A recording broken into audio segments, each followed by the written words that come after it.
indah di ujung Jakarta.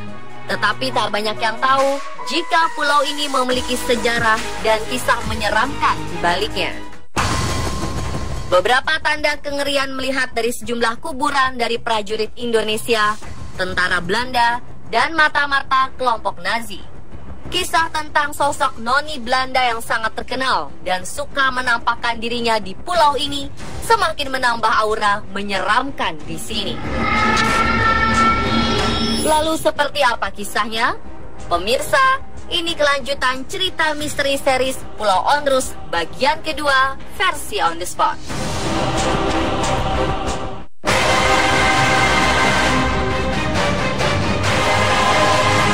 Selama masa penjajahan Jepang, Pulau Onrus tetap menjadi pulau yang memiliki citra buruk. Pulau Onrus menjadi penjara bagi para tahanan pada masa pendudukan tentara Jepang, baik dari pihak Belanda maupun dari orang Indonesia sendiri. Tinggi barak penjara di Pulau Onrus sekitar 1,5 meter dengan atap seng dan dikelilingi kawat berduri. Salah satu saksi kekejaman Jepang mengatakan suasana dan kehidupan di penjara kala itu sangat kejam. Tahanan yang membuat keributan atau tertawa keras akan dilempari granat tangan. Demikian pula tahanan yang melewati batas yang digaris kapur. Ia akan diborgol dan disuruh berdiri dari pagi hingga sore, diawasi dengan serdadu bersenjata lengkap. Masa pendudukan Jepang dikenal dengan kekejaman tentara Nippon. Ketika itu mereka berniat untuk menghemat jatah makanan tahanan.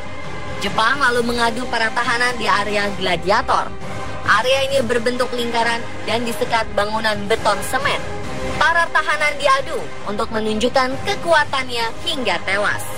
Pemerintah mengasumsikan berkurangnya 1 tahanan saja sama saja dengan menghemat pengeluaran logistik.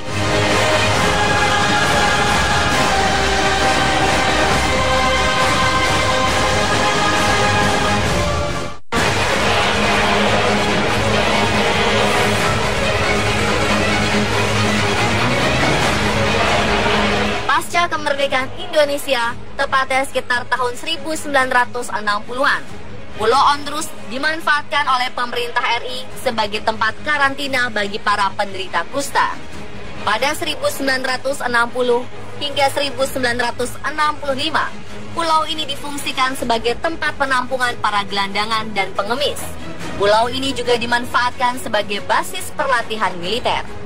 Pulau Onrus menjadi saksi sejarah lokasi eksekusi dari tokoh pemberontakan DITII, Sekar Maji Marijan Kartosuwiryo, terhadap Negara Kesatuan Republik Indonesia dan membentuk NII, Negara Islam Indonesia di Jawa Barat.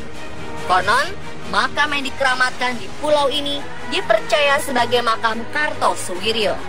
Jasadnya dikuburkan setelah dieksekusi pada 1964 oleh pemerintahan Soekarno.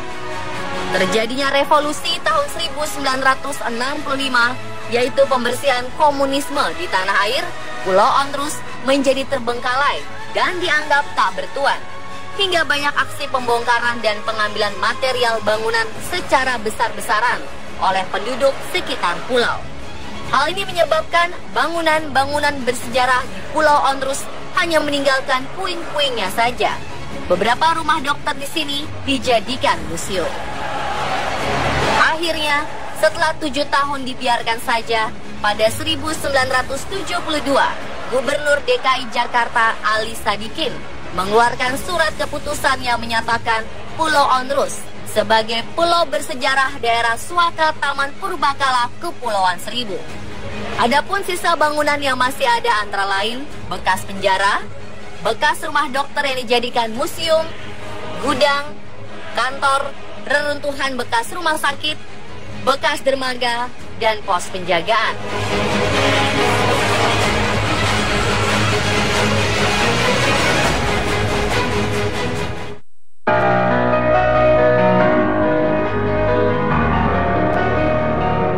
Di Pulau Onrus, kita akan menemukan banyak makam keramat tak bernama dengan bendera merah putih dipancangkan di dekatnya.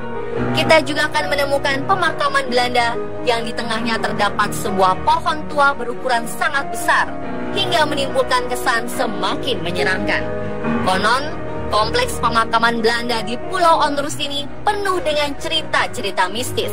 Salah satunya adalah cerita misteri tentang kemunculan sosok wanita Belanda bernama Maria van de Velde. Sosok Maria sudah dikenal di kalangan nelayan dan warga sekitar Kepulauan Seribu. Menurut cerita yang beredar, Maria si noni Belanda meninggal dan dimakamkan di Pulau Onrus dengan mengenakan gaun pengantin saat menanti kekasihnya yang tak kunjung datang dari Belanda. Pada batu nisan Maria yang bisa dijumpai di pulau ini, tertulis puisi karyanya berbahasa Belanda yang berisi kesedihan hatinya. Ada dua versi yang mengatakan tentang akhir cerita Maria. Yang pertama, Maria dikabarkan meninggal karena penyakit pes yang pada masa itu mewabah di pulau ini. Versi kedua menyebutkan Maria meninggal bunuh diri lantaran frustrasi menunggu sang pujaan hati. Ia meninggal dalam keadaan patah hati. Konon, sosok hantu Maria kerap menampakkan diri di sekitar area makamnya pada waktu dan hari-hari tertentu.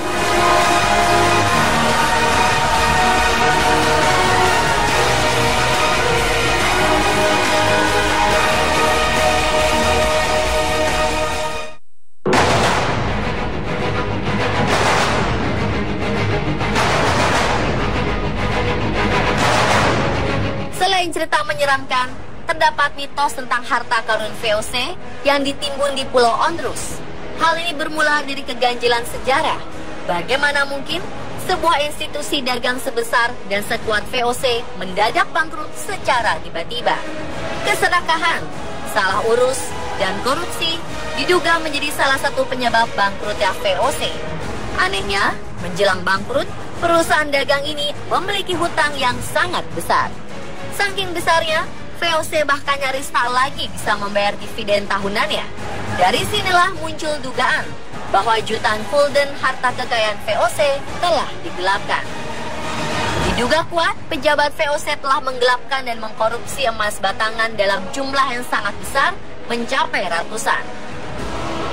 Pulau Onrus sebagai bekas pusat kekuatan VOC di Indonesia diduga menjadi tempat untuk menyembunyikan emas batangan milik pejabat VOC hasil dari penggelapan tersebut.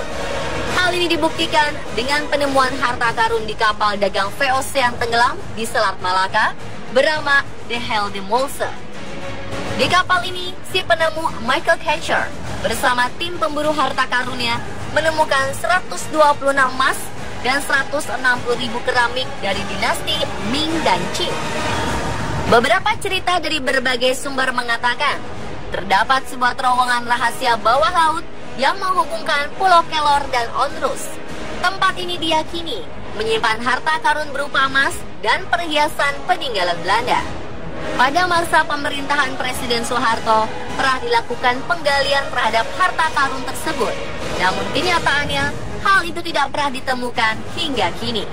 Akankah berbagai misteri tersebut terungkap?